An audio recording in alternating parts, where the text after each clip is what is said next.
সম্মানিত দর্শক, July August বিপ্লবের পর বাংলাদেশে কিংস পার্টি হিসেবে প্রতিষ্ঠিত হওয়া ছাত্রদের যে সংগঠন, এটির ভবিষ্যৎ কি? খোলামেলা বলতে গেলে কিংবা নির্লিপ্তভাবে বলতে গেলে ভবিষ্যৎ একেবারে অন্ধকার।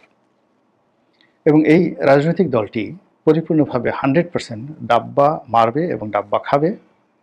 আপাতত রাজনীতির যে বিজ্ঞান বা রাজনীতির যে অঙ্ক বা কেমিস্ট্রি, এটাই বলছে। আমার তরুণ যারা বন্ধু, তারা হয়তো রাগ করতে পারেন, অভিমান করতে পারেন। এই প্রথম আমি তাদেরকে নিয়ে কোনো কথা বলছি। আমি অন্তরের অন্তঃস্থল থেকে তাদের যে ত্যাগ, আত্মত্যাগ, জুলাই আগস্ট বিপ্লবে তাদের যে ঝুঁকি নেওয়া, এটাকে শ্রদ্ধার সঙ্গে স্মরণ করছি। কিন্তু কোনো অবস্থাতেই তাদের রাজনৈতিক যে দল গঠন, এটিকে আমি আগেও সমর্থন করিনি, এখনও করছি না। এবং তারা যদি আরও 100 বছর ক্ষমতায় থাকে, তবুও আমি বলবো যে এটা ভালো কাজ হয়নি। কেন?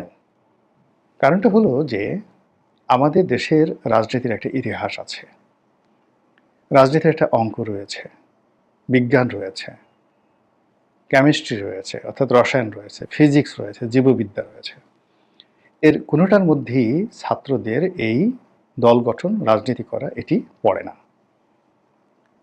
ছাত্র বন্ধুরা পড়াশোনা করেন, তারা জানেন যে এই পৃথিবী, বিশ্ব ব্রহ্মাণ্ড যা কিছু তৈরি হয়েছে, সব কিছুর মূলেই সংখ্যাতত্ত্ব রয়েছে, অর্থাৎ ম্যাথমেটিক্স রয়েছে। তারপর সেই ম্যাথমেটিক্সের ভিত্তিতে, সংখ্যার ভিত্তিতে এটি গঠন হয়, গঠন প্রণালী রয়েছে, যেটিকে ফিজিক্স বলতে পারেন, অবয়ব, স্ট্রাকচার। এরপর সেখানে একটা প্রাণ সঞ্চার হয়। সেই প্রাণটাকে আপনি ইলেকট্রিসিটি বলতে পারেন, রসায়ন বলতে পারেন, বা কেমিস্ট্রি বলতে পারেন। তো এই ফিজিক্স, কেমিস্ট্রি এবং ম্যাথমেটিক্সের কোনো টার্মের মধ্যেই ছাত্রদের এই রাজনীতি পড়ে না। দ্বিতীয়ত হলো, আমাদের দেশে রাজনীতি যেভাবে প্রতিষ্ঠিত হয়েছে অতীতকালে, অতীতকালে মানে যেন তেন অতীতকালে নয়, একেবারে ধরুন গোপালের আমলে, যখন বাংলাদেশে শশাঙ্কের রাজত্বের পরে 100 বছর বাংলাদেশে কোনো রাজনীতি ছিল না, যে সময়টিকে বলা হয় মৎস্যান ন্যায়, এবং যে সময়টিতে বড় মাছ ছোট মাছকে খেয়ে ফেলতো। এই দেশে কোনো রাজা ছিল না, মারামারি, হানাহানি, কাটাকাটি বলতে, সিভিল ওয়ার বলতে যা বোঝায়, ওটা ছিল। এবং সেটা কোন সময়টাতে ছিল? আরবে যখন আয়ামে জাহিলিয়াত শেষ হলো, অর্থাৎ আল্লাহ রাসূলের যাকে বলা হয় জমানা শুরু হলো, এবং খুলাফায়ে রাশিদিনের শাসন ব্যবস্থা যখন আরবে শুরু হলো, ঠিক সেই সময়টাতে বাংলাদেশে এই মাচ্ছান্ন ন্যায় বা আয়ামে জাহিলিয়াত শুরু হয়ে গেল। আরও অবাক করা ঘটনা হলো, আল্লাহ রাসূলের নবুয়ত লাভের পূর্বে, অর্থাৎ 610 খ্রিস্টাব্দে তিনি নবুয়ত লাভ করেছিলেন। এই নবুয়ত লাভের পূর্বে যে জমানাটাকে আয়ামে জাহিলিয়াত বলা হয়, ঠিক সেই আয়ামে জাহিলিয়াতের সেই জমানাতে বাংলাদেশ ছিল one of the greatest and finest country around the world. ওই সময়টিতে বাংলা, বিহার, উড়িষ্যার, উত্তর ভারত, উজ্জয়িনী, এই বিশাল এলাকা জুড়ে যে রাজারা রাজত্ব করতেন, তাদের মধ্যে শশাঙ্ক অন্যতম, হর্ষবর্ধন ছিলেন, রাজ্যবর্ধন ছিলেন। তো তারা মিলে যে শাসন ব্যবস্থা এখানে চালু করেছিলেন, এটি ছিল সারা দুনিয়াতে সবচেয়ে শ্রেষ্ঠতর শাসন ব্যবস্থা। তো সেই রকম একটা শ্রেষ্ঠতর শাসন ব্যবস্থার একেবারে ভূমিধস পতন হয়ে আমরা কি করে আয়ামে জাহিলিয়াতের চাইতেও খারাপ জায়গাতে চলে এলাম? অর্থাৎ 100 বছর আমরা রাজ্যহীন, রাষ্ট্রহীন, রাজাহীন, রাজনীতিহীন, অসভ্য একটি সমাজের মধ্যে কেন পড়লাম? আজকের তরুণ সম্প্রদায় এই সমীকরণটা যতক্ষণ পর্যন্ত অনুধাবন না করতে পারবেন, ততক্ষণ পর্যন্ত তারা আমার এই বক্তব্যের গুরুত্ব বুঝতে পারবেন না। তো যেটা বলছিলাম, যে রাজনৈতিক দল করার সেই আমল থেকে, অর্থাৎ সেই 100 বছর আয়ামে জাহেলিয়াতের পর, যখন এদেশের জনগণ, অভিজাত বর্গ একজন রাজা নির্বাচন করলেন গণতান্ত্রিকভাবে, তিনি হলেন গোপাল, এবং সেই গোপালের বংশ, পাল বংশ, প্রায় 400 বছর এই বাংলা, বিহার, উড়িষ্যা সহ উত্তর ভারতের বিরাট অংশ, মেদিনীপুর, পশ্চিমবঙ্গ শাসন করেছেন। অর্থাৎ ভারতের অর্ধেকটা অংশ তারা শাসন করেছেন। তো কিভাবে সেই শাসন হলো, কিভাবে নিয়ন্ত্রণ হলো, এটাও ছাত্রদেরকে জানতে হবে। তো সেই যে নেতা নির্বাচন হয়েছে, সেই নেতা নির্বাচন কিন্তু রাজতন্ত্রের যুগেও ছিল, এমনকি মুঘল জমানাতে ছিল।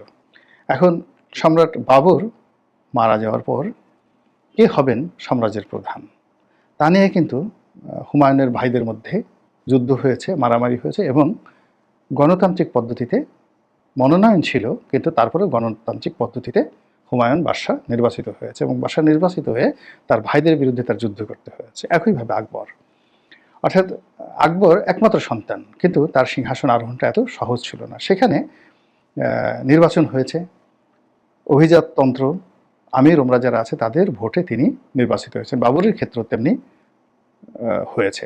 তার আগে দাস বংশ ছিল, সুলতানি আমল ছিল দিল্লিতে, বাংলাদেশে। সব ক্ষেত্রেই পূর্বতন সম্রাটের মনোনয়ন, তার সঙ্গে সঙ্গে অভিজাত বর্গের মনোনয়ন এবং নির্বাচন, এটি ছাড়া রাজনীতি হয়নি, কেউ সিংহাসনে বসতে পারেনি। তো সেই ক্ষেত্রে ডক্টর মোহাম্মদ ইউনূস যতই বলেন না কেন এই একটা বিপ্লব হয়েছে, বিপ্লবী ছাত্ররা তাকে বসিয়েছে, দিস ইজ এ ফেক, ইতিহাসের সঙ্গে এর কোনো মিল নেই, এটি কথার কথা চাপিয়ে দেওয়া। কাজেই এই জিনিস নিয়ে এগোনো যাবে না। দ্বিতীয়ত, বিপ্লব সবসময় বিপ্লবীদেরকে খেয়ে ফেলে, একটি কথা আছে। এজন্য বিপ্লব হওয়ার সঙ্গে সঙ্গে বিপ্লবীরা পালিয়ে যায় বাঁচার জন্য। চে গুয়েভারা পালিয়ে গিয়েছিলেন, তারপর কিন্তু তিনি বাঁচতে পারেননি। সালভেদর আলেন্দে বাঁচতে পারেননি। এরকম বহু বিপ্লবী, বঙ্গবন্ধু বাঁচতে পারেননি। তো বিপ্লব সবসময় বিপ্লবীদের খেয়ে ফেলে। আমাদের এই সমাজে যারা বিপ্লব করেছেন, আলটিমেটলি সেই বিপ্লব কিন্তু তাদেরকে খেয়ে ফেলেছে, এই সময়টাতে খেয়ে ফেলেছে। এবং খেয়ে ফেলার প্রথম লক্ষণ হলো এই, তারা রাজনীতিতে এসেছে, যাদের ইতিমধ্যে বদনাম হয়ে গেছে কিংস পার্টি রূপে। এখন একটা কিংস পার্টি হয়েছে, আর একটা কিংস পার্টি হবে। যদি এই ছাত্ররা ফিদেল ক্যাস্ট্রোর মতো কিংবা আয়াতুল্লাহ রুহুল খমেনির মতো দীর্ঘদিন ধরে একটা বিপ্লবের বাণী প্রচার করে, যুদ্ধ করে, বিপ্লব সাধিত করে তারপরে ক্ষমতায় বসতেন, বিপ্লব তাদেরকে খেতে পারত না। কিন্তু আপনি দেখুন, বিপ্লব কিন্তু আরেকটু হলে লেনিনকে খেয়ে ফেলেছিল। বিপ্লব কিন্তু ট্রটস্কিকে, বিপ্লবের সবচেয়ে গুরুত্বপূর্ণ ব্যক্তি ছিল, রুশ বিপ্লবের গুরুত্বপূর্ণ ব্যক্তি ছিল ট্রটস্কি, অর্থাৎ সেই ট্রটস্কিকে বিপ্লব কিন্তু খেয়ে ফেলেছে, সম্পূর্ণ খেয়ে ফেলেছে। চীনা বিপ্লবে চিয়াং কাইশেককে খেয়ে ফেলেছে। Chiang Kai-shek was the grand leader, তাকে কিন্তু চীনা বিপ্লব খেয়ে ফেলেছে। চোয়েন লাইকে খেয়ে ফেলেছে, চোয়েন লাইকে খেয়ে ফেলেছে। দেং জিয়াওপিংকে খেয়ে ফেলেছিল, কোনো মতে তাকে বাঁচানো হয়েছে। This the history. এরপরে ইন্দোনেশিয়ায় জেনারেল সুকর্ণকে বিপ্লব খেয়ে ফেলেছে। মায়ানমারে বিপ্লব অং সান সুচির বাবা, তাকে কিন্তু খেয়ে ফেলেছে। ভারতেও একই অবস্থা, মহাত্মা গান্ধীকে বিপ্লব খেয়ে ফেলেছে। তো কাজেই এই যে বিপ্লবীরা বুঝতে হবে যে বিপ্লব কি করে বিপ্লবীদের খেয়ে ফেলে, কেন খেয়ে ফেলে। এখন এই যে তারা যে একটি রাজনৈতিক দল করেছে, এটি হলো তাদের এই বিপ্লব যে তাদেরকে খেয়ে ফেলেছে তার প্রথম নমুনা, প্রথম সিমটম। দ্বিতীয়ত, এই কাজটি তারা নিজস্ব শক্তিতে করেননি, নিজস্ব বুদ্ধিতে করেননি, নিজেদের হাঁটুর জোরে, শক্তির জোরে তারা করেননি। এর পেছনে অনেকের বুদ্ধি, অনেকের মেধা, অনেকের টাকা, অনেকের চক্রান্ত, অনেকের আশ্বাস, অনেকের বিশ্বাস, অনেকের প্রশ্বাস, অনেকের নিঃশ্বাস জড়িত। এবং যারা পিছন থেকে এই কাজগুলো করছে তারা বেশিরভাগই অসৎ, বেশিরভাগই চরিত্রহীন, বেশিরভাগই ব্যক্তিগত জীবনে ব্যর্থ। এবং তারা তাদের সেই ব্যর্থতার সমস্ত জিনিসগুলো এই বিপ্লবীদের মাথায় দিয়ে তারা কাঁঠাল ভাঙার চেষ্টা করছে। ফলে এই যে তাদের উদ্যোগ, এই উদ্যোগ এগোবে না, কোনো অবস্থাতে এগোবে না। আর এটা এই ছাত্র যারা নেতৃবৃন্দ রয়েছেন, যারা দল গঠন করেছেন, তারা যত সহজে বুঝতে পারবেন ততই তাদের লাভ। আমি তাদের একটা ইফতার পার্টি দেখলাম, এবং তাদের যে অভিষেক অনুষ্ঠান, তাদের যে আত্মপ্রকাশ হলো, সে অনুষ্ঠান দেখলাম। নাহিদের বাবা যেভাবে ভুঁড়ি দুলিয়ে দলবল নিয়ে সেই অনুষ্ঠান স্থলে আসছিলেন, ওটা দেখে আমার মাথা খারাপ হয়ে গেছে। নাহিদের বাবা সম্পর্কে অনেক বদনাম ছড়িয়ে পড়েছে, আমি বিশ্বাস করিনি। কিন্তু ওই প্রথম আমি তার ছবি দেখলাম, তার ভুঁড়ি দেখলাম, তার শরীর দেখলাম, তার হাঁটা দেখলাম এবং তার পাশে লোকজন দেখলাম। দেখে আমি এখন তামার পাতে লিখে দিতে পারি, তামার পাতে লিখে দিতে পারি যে নাহিদের আব্বার সম্পর্কে যে দুর্নাম উঠেছে, বদনাম উঠেছে, তা বেশিরভাগ সত্য, বেশিরভাগ সত্য। এতে কোনো সন্দেহ নেই। তার ফিজিক্যাল অ্যাটিটিউড এবং তার যে অঙ্গভঙ্গি, এটা দেখে স্পষ্টতেই বোঝা যায় যে গত 7-8-9 মাসে তারা কি করেছে। এখন এই যে ছাত্র নেতৃবৃন্দদের সাথে কথা বলতে গেলে অনেকে মেজাজ হারিয়ে ফেলছেন। এক মেয়ে তাদেরকে গালি দিচ্ছেন, টেলিভিশনের উপস্থাপিকা। আপনি বোঝার চেষ্টা করেন ক্ষোভ সেখানে কোন পর্যায়ে।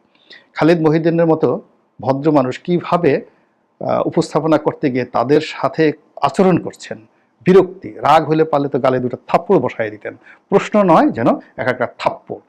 এর থেকে বুঝতে হবে যে বিপ্লব কোন পর্যায়ে আসছে এবং বিপ্লব কিভাবে দাবা মারছে। তরুণ বন্ধুদেরকে আল্লাহ হেদায়েত দান করুন, তারা আরও সতর্ক হন, আরও সুন্দরভাবে জীবন পরিচালনা করুন, এই দোয়া করছি। আসসালামু আলাইকুম ওয়া রাহমাতুল্লাহি ওয়া বারাকাতুহু।